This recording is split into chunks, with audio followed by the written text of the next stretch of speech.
Aleanca për shqiptarët ka reaguar ashtë për shkaku që prej vitesh mbetet e pas zgjidhur çështja e shkollës fillore Njegosh në Idrizov dhe sipas tyre prek drejt për drejt të drejtën e fëmijëve shqiptar për arsimimin në gjuhën anëtare. Valon Jahi nga ASH theksoi se në shkollën fillore Njegosh nxënësit shqiptar mund ta ndjekin mësimin në gjuhën shqipe vetëm deri në klasën e 5 dhe siç thai nga klasa e 6 deri në klasën e 9 fëmijët detyrohen të shkollohen në komuna tjera vetëm që të mund të mësojnë në gjuhën e tyre.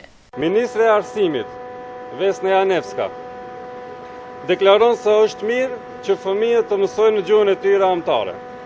Nëse ky është vërtet qëndrimi i saj dhe i qeverisë, është presim që të dëshmohet me vepra, jo vetëm me fjalë.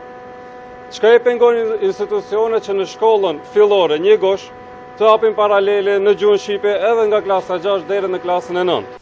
Ndërka që Ministria e Arsimit dhe Shkencës Vesna Janevska ka deklaruar se shkolla në Idrizov nuk është harruar dhe është përfshirë në planet për ndërtimin e klasave shtesë, duke i hedhur poshtë pretendimet se çështja është politike.